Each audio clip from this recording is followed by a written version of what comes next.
Hello guys, good morning, welcome back to my channel. তো দেখতেই পাচ্ছ এখানে আমরা তিনজন বসে আছি। হ্যাঁ, আমরা সকাল সকাল চা খেয়ে উঠে পড়েছি তখন দেখছি মামা এসে ডাকছে। আর তারপরে এটা হ্যাঁ বলে দিই তোমাদেরকে, এটা হলো আমার ছোট মামা, তো যমজ মামার একটা মামা। আর মামা সঙ্গে করে নিয়ে এসেছে বিরিয়ানি আর নিয়ে এসেছে গরম গরম ডালপুরি। তো সেগুলোই খাওয়ার জন্য খুব বলছে বারবার যে খেয়ে নাও, গরম গরম খেয়ে নাও। আর আজকে যেহেতু শনিবার, তো আজকে ভাবছি বিরিয়ানিটা খাবো না, তো ফ্রিজে রেখে দেবো।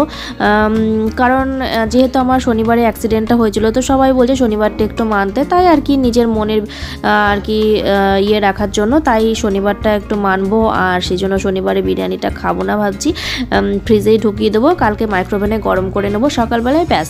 আর এই দেখো, তো ডালপুরিটা বের করেই নিলাম, কারণ মামা বারবার করে বলছে তো ডালপুরিটা খেতে হবে। ডালপুরিটা খেলে অসুবিধা নেই, কারণ নিরামিষই হয় এগুলো, তো সেই জন্য ওগুলো খেয়ে নেবো। আর তারপরে তো মানে কি বলবো, তারপরে রান্না টান্না আছে আবার দুপুরবেলার। তো এই দেখো আমার মামি করেছে। আর কালকে কিটি পার্টি ছিল, মানে 25শে ডিসেম্বর, ছোট বোন আছে একটা, সৃজা, তো ওদের পার্টি ছিল। তো সেই জন্য মানে বারবার যেতে বলছিল, শরীর খারাপের জন্য যাওয়া হয়নি। তো মামা আবার আজকে সেগুলো নিয়ে এসেছে। তো এই যে এখন ওগুলো রেখে দিচ্ছি যে ফ্রিজে। আর যেটা দুপুরের রান্নাটা বললাম তোমাদেরকে, তো আজকেও দুপুরবেলায় আমাদেরকে ছাদেই রান্না করতে হলো। মানে ছাদে রান্না করতে হলো বলতে গেলে আমাদের একটু শখও বলতে পারো, কারণ কাঠের রান্নাটার এত টেস্ট লেগেছে কালকে। আর কাঠের রান্নাটা সত্যি খুবই ভালো লাগে। আর এখন যেহেতু শীতকাল, অসুবিধা তো কিছু নেই। তো কিছু খড়ি আমরা কালেক্ট করেছি, সেগুলো অনেক চারিদিকে জোগাড়যন্ত্র করে, মানে কোথায় বাঁশ পড়ে আছে, কোথায় কি পড়ে আছে, সব আর কি বাগান টাগান থেকে, মানে নিজের বাড়িরই সব কিছু ছাদে টাদে সব পড়ে থাকে না সব, তো সেইগুলো আর কি ছিল। আর ওগুলো সব কালেক্ট করে এখন রান্না হবে। এই কদিন ভাবছি এটাতেই করব, আর সেটা তোমাদেরকে সবসময়ের জন্য শেয়ার করব। তোমাদের কেমন লাগছে সেটা অবশ্যই কমেন্ট করে জানাবে, ভালো লাগলে শেয়ার করতে পারো সবাইকে। আর অবশ্যই যারা আমার চ্যানেলটি সাবস্ক্রাইব করেনি, প্লিজ সাবস্ক্রাইব করে নিও আমার চ্যানেলটি, যদি তোমাদের ভালো লেগে থাকে তাহলেই, কারণ আমি জোর করে কাউকে কিছু বলবো না। তো বন্ধুরা দেখতে পেলে প্রথমে ফ্যানটা এমনি নিচে ঝরিয়ে তারপরে আবার বাটিতে বসিয়ে দিয়েছি, বাদবাকি ফ্যানটা পড়ে যাবে। আর আজকে তোমাদেরকে শীষ চচ্চড়ি রান্না করে দেখাবো। তো আমি সব রেডি করেই রেখেছি। আর কড়াইয়ে দেখো তেল দিয়ে দিলাম, আর তেলটা এবার দেখো গরম হয়ে গেল। এর মধ্যে আমি 5 ফোড়ন আর একটু জিরে ফেলে দিয়েছি। এবার যেটা করব, আমি আলুটাকে একটু ভেজে নেব, একটু মানে নুন হলুদ তো অবশ্যই দেবো, ভাজা করে নেব। আর প্রথমে তোমাদেরকে বলে রাখি যে আমি কিন্তু খুব কম তেল মশলাতেই রান্নাটা করব। আর মানে সবার জন্য এটা উপকারী, কোনো শরীরের কিছু হবে না। আর তোমরা যদি মনে করো না একটু তেল মশলা দিয়ে, সেটাও তোমরা করতে পারো, তাহলে সবগুলোকে আগে ভেজে তুলে রাখতে হবে, সেটা একটা অন্য পদ্ধতি, সেটাও তোমাদেরকে একদিন করে দেখাবো। তবে আজকে যেটা আমি কম তেল মশলায় শীষ চচ্চড়ি রান্না করব, সেটাই তোমাদেরকে দেখাচ্ছি। আর কাঠে তো বিশেষ করে একটা আলাদা রকম টেস্ট, সেটা তো সেই টেস্টটা তো তোমাদেরকে মানে খাইয়ে হলে বোঝাতে পারতাম, না হলে তো বোঝাতে পারবো না।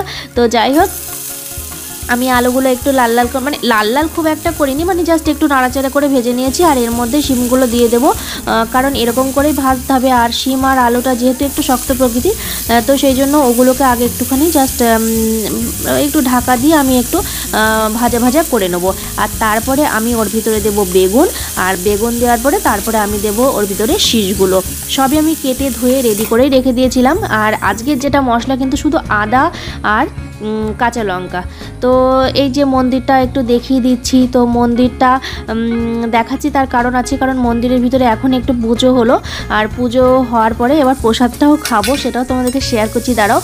তার আগে যেটা আমি শীষ চচ্চড়ি দেখো ঢাকনাটা নামিয়ে দিয়েছি। আর এবার আমি দেখো বেগুনগুলো দিয়ে দেবো।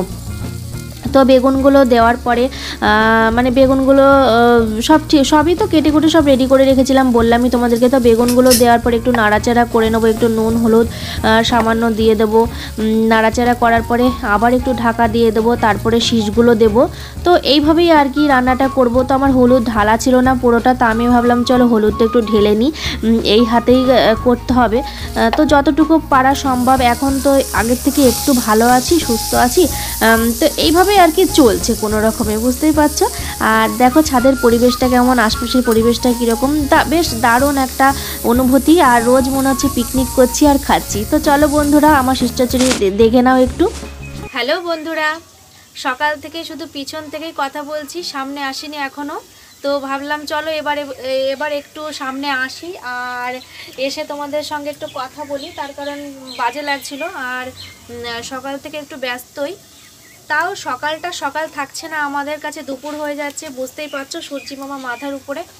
তো আমাদের এখন কদিন ধরে টানা পিকনিক চলবে, আমরা এখন রোজ পিকনিক করব। তো সেটা হলো বাইরে যেয়ে তো সম্ভব না, বুঝতেই পারছো, আমি এখনও সেভাবে সুস্থ হইনি, তো সেই জন্য সব কিছু আমাকে এখানে জোগাড়যন্ত্রী করে দিচ্ছে। আর দেখতে পেলে কত কাঠ আর সব শ্রীতার পাপা জোগাড় করেছে, মানে কেটে কেটে বাড়ি থেকে সব ম্যানেজ করেছে, বাঁশ টাস যা ছিল সেগুলোকে সব কেটে কেটে ম্যানেজ করে এখানে রেখেছে। আমি বলেছি ঠিক আছে, আমাকে সব ব্যবস্থা করে দেবে, আমি এখানে বসে বসে রান্না করবো। আমাদের এখন রোজ পিকনিক, কি মজা তাই না? তোমাদের কি খুব ভালো লাগছে যে তোমরা যদি এরকম মানে আমার মতো এরকম রোজ রোজ পিকনিক করতে পারতে? তো আমরা 3টে মানুষ আর রোজই আমরা এই পিকনিকটা এখন চালিয়ে যাব, যে কদিন আর কি কাঠে হয়। তো আমি আজকে ওভেনটা মানে নিজেই করেছি, কালকে একটু নিচু হয়ে গেছিলো। তো যাই হোক, দেখতে পাচ্ছ আমি মাথায় গামছা টামছা দিয়ে, কারণ রোদ তো মানে শুধু বসা যাচ্ছে না, তো সেই জন্য আমি গামছাটা মুড়িয়ে বসেছি। আর আজকে হচ্ছে শীষ চচ্চড়ি, আর সেটা তোমাদেরকে দেখালাম আমি কীভাবে শীষ চচ্চড়িটা রান্না করছি। তো এবার আমি শীষটা দিয়ে দেবো। আর খুবই সুন্দর এই রান্নাটা, মানে তুমি যদি খাওয়ার, বিশেষ করে কাঠের যা টেস্ট সেটা তোমরা কোনো কিছুতে পাবে না। তো সেই জন্য তবু বলবো তোমরা এভাবে করে দেখতে পারো। অল্প তেল দিলাম, দেখতে পেয়েছো, আজকে ওই তেলেই কিন্তু পুরো শীষ চচ্চড়িটা আমি রান্না করে ফেলবো, ঠিক আছে?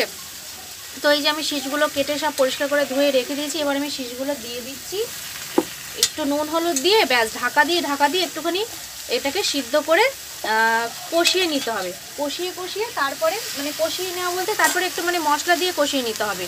হ্যাঁ, মশলার মধ্যে আছে কিন্তু শুধু আদা, কাঁচা লঙ্কা বাটা, আর যেটা হলো ওটা দিয়ে একটু কষাবো। আর চিনি, নুন, হলুদ সামান্য যেটুকু স্বাদ মতো লাগে, তো সেই কষার সময় একটু দিয়ে কষিয়ে নেবো। কষিয়ে তারপরে একটু জল দিয়ে দেবো। জল দিয়ে সেই জলটা একটু মরবে ভালো করে, মানে শুকিয়ে যাবে। তারপরে একটু কি নামানোর আগে আমি একটু ধনেপাতা ছিটিয়ে নামিয়ে নেবো, মানে কিছুটা একটু নাড়াচাড়া করে নামিয়ে নেবো, ব্যাস। তাহলে আমার শীষ চচ্চড়ি রেডি হয়ে যাবে। বলো কত সহজ না? আর মশলাও কিন্তু খুব একটা বেশি না। আর সেই জন্য আমি বলবো অবশ্যই তোমরা এই রান্নাটা করে খাও, খুব ভালো লাগবে। আর বিশেষ করে যদি পারো আমাদের মতো এরকম কাঠ কালেক্ট করে যদি ছাদে পারো, তো তোমরাও রান্না করে খেতে পারো, খুবই সুন্দর। তো চলো আমি রান্নাটা করে নিই আর তোমাদেরকেও দেখাবো আমি কীভাবে রান্নাটা করলাম। বলেই তো দিলাম, এই তো এভাবেই তোমরা করবে, খুবই সোজা। আর এই রান্নার আগে আমি রুটি ভেজে নিয়েছি, তো কাঠের রুটিটাও খুব ভালো লাগছে। সবটাই দেখবে সব হাঁড়ি কড়াই সব কিছুর তলায় কালি। আর আজকে শ্রীদার পাপার এই কালির দায়িত্ব পড়েছিল, ও আজকে এই কালি সব মাজা ঘষা করেছে। আর বেসিংয়ের বাসনগুলো সব যেগুলো ছিল সেগুলো আমি মাজা ঘষা করে এসেছি আজকে, কারণ কদিন ধরে শ্রীতা মাজছিল, আমার ভালো লাগছিল না, আমি একটু আগের থেকে সুস্থ আছি ভালোই, তো সেই জন্য আমি আজকে পরিষ্কার করে নিয়েছি। তো চলো আমি রান্নাটা করে নিই, তারপরে আবার আসছি, ঠিক আছে?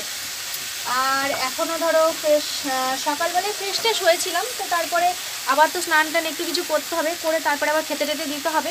তো আজকে আমি এই রান্নাটাই শেয়ার করব ভেবেছি তোমাদেরকে, আর সেই জন্য এক্সট্রা কিছু হয়তো তোমাদেরকে দেবো না, পরবর্তী ব্লগে আবার আসবে। তো চলো কীভাবে রান্নাটা কমপ্লিট করছি, কীরকম তার রূপ হচ্ছে সেটা তো দেখবে, তাই না? তো চলো।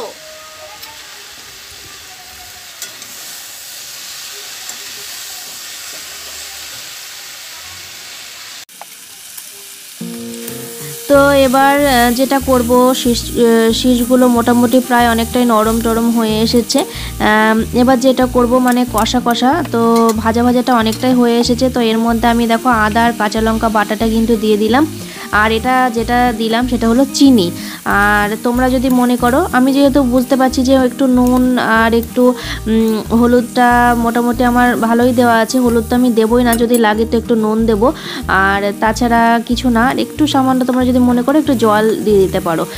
তো এবার যেটা কাজ হলো একটু কষা করতে হবে, ব্যাস। এবার কষাটা ভালো পরিমাণে হয়ে গেলে, যখন লাগা হয়ে যাবে তখনই তার মানে জানতে হবে কষা হয়ে গেছে। তো তারপরে যেটা করব সেটা হলো জল দিয়ে দেবো। জলটা একটু বেশ ভাসা ভাসা টাইপের, একটু মোটামুটি জল দেব। জল দেওয়ার পরে তারপরে তো ব্যাস ঢাকা দিয়ে দেবো। তারপরে এই ধীরে ধীরে ধীরে ধীরে জাল দিতেই মোটামুটি তরকারিটা শুকিয়ে যাবে মোটামুটি। তারপরে ওই নামানোর কিছুক্ষণ আগে আমরা ধনেপাতাটা দিয়ে দেবো। ধনেপাতাটা দিয়ে একটু নাড়াচাড়া করে কিছুক্ষণের মধ্যে, ধনেপাতা তো বেশিক্ষণ সময় লাগে না, তো কিছুক্ষণের মধ্যে জাস্ট ওটাও কেমন হয়ে যাবে দেখবে, ওর সাথে প্রায় সেটিং হয়ে গেছে রান্নাটা, মানে তরকারির সাথে মিশে গেছে প্রায় কিছুটা একটু গ্রিন গ্রিন ব্যাপার অবশ্যই দেখা যাবে। তো তারপরে ব্যাস নামিয়ে নেব। দেখবে অসাধারণ খেতে, অসাধারণ লাগবে, মানে কি বলবো, সেই এসাদের ভাগ হয় না। তো আমার তরকারি বলবো যে, আমার তরকারি বলে না, তোমরা যদি ঠিক সেম এই পদ্ধতিতেই করো তাহলে দেখবে ভালো লাগছে। তো তোমাদেরকে বলেছিলাম পুজো হয়েছিল, আর এই দেখো প্রসাদ এসে গেছে। হ্যাঁ, আর এই দেখো আমি এখন প্রসাদটা খেয়ে নেব। তো শ্রীতার পাপা খেয়েছে, তারপরেও আমি আবার একটু ওদেরকে বলছি, যদিও একা একা ভালো লাগে না ঠিক খেতে, তো প্রসাদ বলো যা কিছু বলো সবটাই মানে একটু শেয়ার করে খেতেই ভালো লাগে। তো ওরা খেয়েছে, তারপরেও আমি একটু জিজ্ঞাসা করছি যে বাবা তুই খাবি না বা পাপা খাবে না, এরকম আর কি। তো এই তো, আর এরপরে চলো এর পরের অংশটাও একটু দেখে নাও। আমার মেয়েও দেখো তরকারি নাড়বে, কারণ ওরও খুব এই রান্না করার, মানে কাঠে রান্না করছি না এরকম কোনো দিন দেখে না, তো ওর খুবই ভালো লাগে এই ব্যাপারগুলো, ও তো দারুণ এনজয় করছে। আর এই দেখো বসে গেছে, দেখতে পেয়েছো তো, তার মধ্যে চলে এসেছে মোমো বোধহয় দিদিভাইয়ের মতো করেই রান্না করবে। তো এই তো মানে নাড়াচাড়া করছে ও এখনও, মানে কি বলবো, এইভাবেই আর কি নাড়াচাড়া করে করে, মানে অনেকটা জল দিয়েছিলাম, তো একটু শুকনো হতে একটু সময় নেবে, তো তার ফাঁকে ও এরকম করে বসে যাচ্ছিল। কি বলবো, ভয়ও লাগে যে কড়াইটা বোধহয় ফেলেই দেবে, কারণ দেখো ওভেনটা তো খুব একটা, মানে বাংলার মতো যদি বলি, উনানটা তো খুব একটা শক্তপোক্ত না, যখন তখন নড়বড়ে দাঁত খুলে যাওয়ার মতো অবস্থা, সেই নড়বড়ে দাঁত, বুড়ো দাদুর দাঁত যেটা বলা হয়, তো সেটাই। তো যখন তখন পড়ে যাবে তখন সব তরকারি জলে, তো এই জন্য বারবার বলছিলাম, নিষেধ করছিলাম, শুনছিল না। আর এই দেখো সব গম টম সব রোদে দেওয়া হয়েছিল, তো এটা নিচের দিশারা ওরা রোদে দিয়েছে এই গমগুলো, আর আমাদের এদিকের ত্রিপলের গমগুলো আমাদের গম। তো এই তো হলো ব্যাপার, একটু রোদ ছিল। এখানে দেখতে পাচ্ছ সৃজিতা, আর তার পাপা তো সারাদিন কাজ, শুধু মোবাইল কানে দিয়ে আর কি, শুধু খবর শোনা। তো কি বলবো, এটা আর বলে লাভ নেই। তো এই যে আমি লাস্ট পদ্ধতি যেটা, সেটা ধনেপাতাটাই দেখো দিয়ে দিচ্ছি, দিয়ে এরপর একটু কিছুক্ষণ মানে নাড়াচাড়া করে তারপর ব্যাস তরকারিটা নামিয়ে নেব। দারুণ লাগবে, অসাধারণ। তো আমার শীষ চচ্চড়ি রেডি। আর যেটা হলো শীষ চচ্চড়ির পরে আমি করব আলু ভাজা। তো আলু ভাজাটা করতে হবে, কারণ শীষ চচ্চড়ি আর আলু ভাজা দিয়ে আজকের ভাত খাবো, কারণ শনিবারে নিরামিষ খাবো, তোমাদেরকে আগেই বলেছি। তো এই তো, আর চলো দেখে নাও তাহলে, এরপরে আমি আলুটা ভাজবো শীষটা নামিয়ে নিয়ে।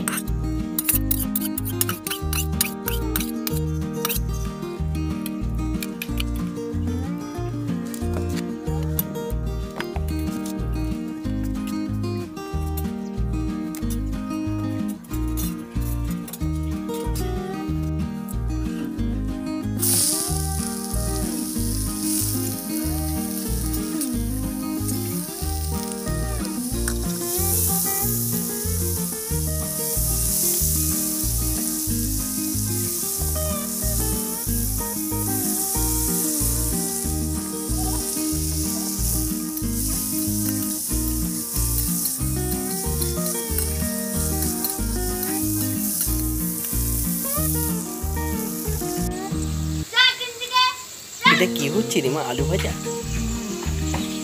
আলু ভাজা দারুণ মজা। আলু ভাজা গ্রাম্য মেয়ে হয়ে গেলে, গ্রাম্য ইটে করে রান্নায় খড়িতে হয়ে গেছে আলু ভাজা। হ্যাঁ, আমি বাঙালি গ্রাম্য গৃহবধূ, ঠিক আছে। এই দেখো সেদ্ধ হয়ে গেছে, অল্প তেলে আলু ভাজা, পুরো ঘরোয়া ঘরানা পদ্ধতি।